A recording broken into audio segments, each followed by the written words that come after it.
Yun. Oh guys, it's me, Marky. Medyo matagal hindi ako nag-vlog, busy lang. Ito. Magandang weather.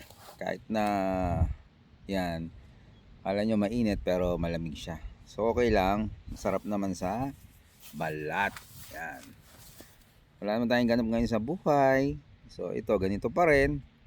Waiting pa rin na maging maayos yung ano rito. Yung immigration policy. Especially ito sa Alberta na medyo talagang mahirap na rin talaga.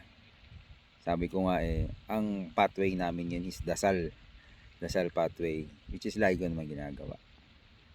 So sabi ko nga yun yung kung ano yung will ni God, doon na lang ako. So hindi ko na pinipressure yung sarili ko kung apply na kaagad kasi alam ko naman talagang walang chance ngayon kasi nga kahit sa mga draw ngayon dito sa Alberta, wala talaga ang baker mga food industry. Kumbaga, nasa priority sector. Lagi kong sinasabi, mga priority sector ang kinukuha nila dito. Nababasa ko nga dun sa mga draw ngayon, wala yung mga nasa food sector, wala. Dito sa Alberta, I'm talking about Alberta.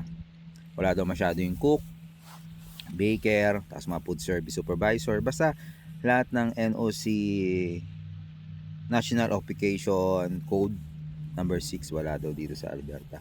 So ito ako na lang, sabi ko nga dasal na lang muna, dasal. Sabi ko nga sa 2028 kung hindi pa ma-PR, kung ma-renew pa ng isa, okay lang, renew lang muna. Kumbaga, bakit naman akong tatanggi kung renewal? Sabi ko nga, kung babalik ako ng barko, okay lang din. Pero syempre, nandito na rin naman ako. Kung may renew naman. Renew na lang. Pero kung hindi pa rin kung hindi mag-guarantee renewal ko, wag naman sana sa 2020, di balik ng barko. Yun lang naman yun. So ako naman ready naman ako kung ano mangyayari sa akin. Kumbaga, thankful and grateful na sa 4 na taong ko rito sa Canada. So nakita naman ni God na lahat ginawa ko, hindi naman ako nagpabaya, pero wala talaga naabutan talaga ako na higpit So, 'di ba? At least wala akong regret na na hindi ko sinubukan mag-Canada. Pero marami pa pwedeng mangyari 2028 pa naman ako So, hopefully maging maayos lahat. So lahat naman na nandito is yung pinapangarap na maging maayos yung mga papel nila namin dito, especially may makasama ng pamilya. So sabi ko nga nakigad na lahat kung anong kung ibibigay niya sa akin, kung paintulutan niya ako mag-permanent resident dito. Maraming salamat po Lord. Kung hindi, okay lang po Lord. I think kahit paano nandito ako sa Canada, dahil pa ako grateful na nakapunta ako rito. So ngayon summer dito sa Edmonton, maraming rito, festival, kasi ito yung tinatawag na Festival City. Maraming mga event dito sa Edmonton tuwing summer. So pag gala na naman si Marky, kasi dito lang naman ako gumagala sa loob ng Edmonton, wala akong sasakyan. Hindi mo nakapag-travel sa labas ng Edmonton. Kasi okay lang naman sa akin.